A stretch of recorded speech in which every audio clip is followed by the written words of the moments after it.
ମୁଁ ସର୍ବପ୍ରଥମେ ଆମର ମାନ୍ୟବର ମୁଖ୍ୟମନ୍ତ୍ରୀ ଶ୍ରୀଯୁକ୍ତ ନବୀନ ପଟ୍ଟନାୟକଙ୍କୁ ବହୁତ ବହୁତ କୃତଜ୍ଞତା ଜ୍ଞାପନ କରିବି।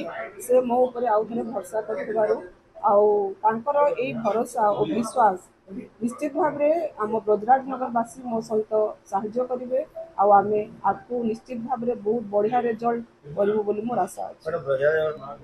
ନିଶ୍ଚିତ ଭାବରେ ମୁଁ ତ ଏବେ ବହୁତ ଦିନ ହେଲାଣି ଗାଁ ଗଣ୍ଡା ପ୍ରତ୍ୟେକ ଗାଁ ଗଣ୍ଡା ବୁଲାବୁଲି କରୁଛି। ଲୋକମାନଙ୍କର ନବୀନ ପଟ୍ଟନାୟକ ପ୍ରତି ଆମର ମାନ୍ୟବର ମୁଖ୍ୟମନ୍ତ୍ରୀଙ୍କ ପ୍ରତି ଯଥେଷ୍ଟ ଭରସା ରହିଛି। ଆଉ ଆମର ଯେଉଁ ସରକାରୀ ଯୋଜନା ଗୁଡ଼ାକ ଲୋକମାନେ ସେଥିରେ ବହୁତ ହି ଖୁସି ଅଛନ୍ତି। ଆଉ ଆମେ ଆଶା କରୁଛୁ ସେଇକୁ ତାକୁ ଆଖି ଆଗରେ ରଖି ଆଶା କରୁଛୁ ଆମେ ବିପୁଳ ପରିମାଣରେ ବିଜୟ ହାସଲ କରିବୁ। ନିଶ୍ଚିତ ଭାବରେ ମାନେ ଆମର ତିନି ପାର୍ଟି ନେତା ଦେଇଛନ୍ତି ମାନେ ନିଶ୍ଚିତ ଭାବରେ ଲଢ଼େଇ ହେବ। ଆଉ ସେଥିଲାଗି ଆମେ ବି ପ୍ରସ୍ତୁତ ଅଛୁ, ସେମାନେ ବି ତାଙ୍କ ଆଡ଼ୁ ପ୍ରସ୍ତୁତ ନିଶ୍ଚିତ ଭାବରେ ଥିବେ। ବିଜେପିରୁ ଆମର ସୁରେଶ ପୂଜାରୀ ପ୍ରାର୍ଥୀ ହେଇଛନ୍ତି ନିଶ୍ଚିତ ଭାବରେ, କିନ୍ତୁ ଆମେ ଆମର ନିଶ୍ଚିତ ଭାବରେ ଆମ ପଟୁ ଆମେ ଦମ ଲଗେଇକି ଲଢ଼ିବୁ। ନିଶ୍ଚିତ ଭାବରେ ଆମେ ମାର୍ଜିନ ବଢ଼େଇବାକୁ ଚେଷ୍ଟା କରିବୁ।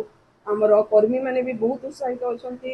ଆମର ଟୋଟାଲ ବ୍ରଜରାଜନଗରବାସୀ ବହୁତ ଉତ୍ସାହିତ ଅଛନ୍ତି। ସେମାନେ ଆମର ନବୀନ ପଟ୍ଟନାୟକ ଆମର ମୁଖ୍ୟମନ୍ତ୍ରୀକୁ ବହୁତ ପସନ୍ଦ କରୁଛନ୍ତି।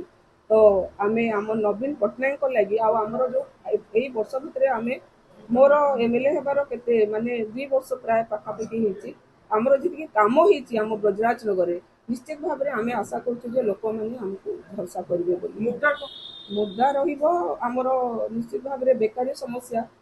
ଆଉ ଆମର ଯେଉଁ ଆଡ଼କୁ ଗଲେ ଗୋଟେ ସମସ୍ୟା କହୁଛନ୍ତି ପାଣି ସମସ୍ୟା, ସେଇଟା ବେରୋଜଗାରିଆ, ଏଇଟା ଆମ ନିଶ୍ଚିତ ଭାବରେ ଏଇ ମୁଦ୍ଦା ଗୁଡ଼ିକ ରହିବ ତାକୁ